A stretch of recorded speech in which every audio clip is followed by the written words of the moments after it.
Welcome guys, it's the Future versus Insane Chev. It's a match we haven't indeed seen before, but the video got deleted. But either way, as I was saying in the last video, Insane Chev is not injured.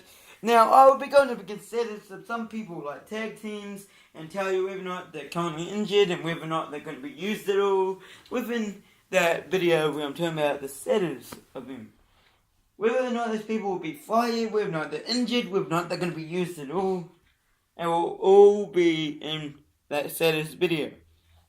Which will be a lot of people we're going to have to talk about. I mean, the same shit for a while, he just wasn't using books, so we're using him at Pride to make a huge match. The Future versus Insane Chev is a huge Pride match. Personally, I like the Future better, like he is now, rather than when he was in the blue movement attire. I think he's much better being a heel he is like this. He isn't currently in a, well yes, he isn't in a rivalry with Williams yet, but it is suggested if he doesn't get injured in this match, we'll start the rivalry at the next show in in 2 days. But of course, yeah, because it's expected the Future would take on Williams at Pride Deception. It won't be for a call-out match, I don't think. I don't know. We'll see. But we'll have to see what happens here. We don't know. Someone could get injured. Now, we can't put Toby Wilson and Dean Moxley in a big match that can get them injured before Pride Deception. We just can't. We can't have the champion or the number one contender injured. Of course, eventually I may try to do something extreme, but you don't want him to get injured. Especially not before the show. Oh, what has the Future got in mind here? No! Insane Chev will not allow it, but he gets knocked down by the Future. Good God, good God. I think one of these two are probably, most likely the way they're going, could end up getting injured. Insane Chev, he hasn't seen for a wee while. I mean, in the last month of this channel being created, he hasn't been put in that much. He was at King Battle in that. I think he may have faced the Future before. He went up against Jimmy also, I think, in the King Battle. We eliminated him. He was originally meant to go up against Jimmy also in the rivalry, but it didn't happen. Because I thought it would be too jobbable. But since then, he hasn't really been around much. Me doing this is a good way to try pit and the same Chev who body actually likes into a proper rivalry. Of course, it won't be with the Future. This match is just testing the waters, and then we'll see who he can go up against. That is, if he doesn't get injured. If he gets injured and bleeds and gets injured, then I don't know. I don't really know. Oh. Let me just pause it for a second. For example, if you had lost 1 to 2 matches and you got injured, then it most likely will be a minor injury.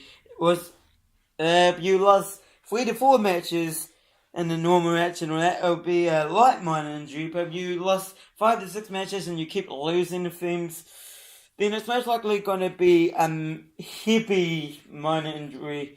It all depends on how fresh you are. If you keep losing, meaning you would have took a lot of damage over time. But the Future looks like he's going to end it anyway.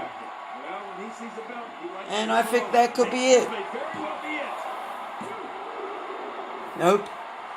Let's see. Nope. Oh.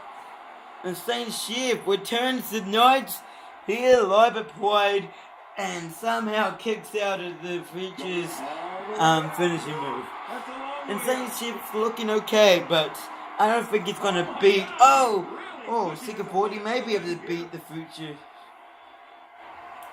It's good to see you back, Insane Chev. Finally having a proper match. I think Insane Chev's gonna do well. He'll use Pride as his way to start dominating in matches, and then he'll go up to the main roster with more experience. Oh, and the Future kicks out. Insane Chev has to be fuming. He wants to win on his return. As last time he was featured, I don't actually know. Goodness. It's going to take a lot to change the tide of this one. This hold is locked in really good. The Future was not falling for it. Good Lord, that wasn't even close. Oh, yeah, so good that's Lord. What it's like being so far off the mark. Oh, jeez. Oh, boy. No. The Saint ship does not fall for it, slamming the Future down and misses the kick. Oh. What's he got in mind? Oh! Nope. The Future kicks out.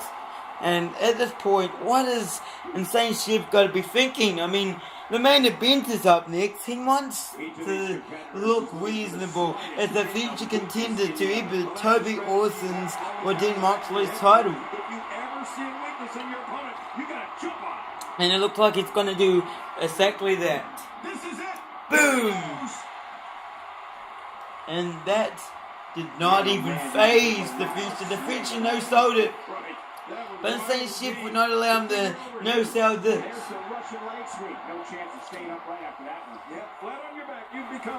Wow. I don't know how much longer he's going to be able Oh, the Future once again no-selling a move. What's he, fucking a heel version of John Cena? When this guy's on, look out. I don't know. I think the Future monsters more than the Insane Chef. Insane Chef returns after not being featured that much. But they've been in the same boat. The Future and the Insane Chef have. Oh no, what's going to happen here? Well, Insane Chef, he tapped out. Well, it looks like the return of Insane Chef gets womaned by the Future just before the main event.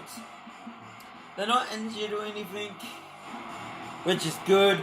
We don't want to see injuries, but injuries will happen. You can almost count on it. We saw CK get injured early on tonight at the start of Pride. But it's good to see Movement in the Future both winning now as single competitors.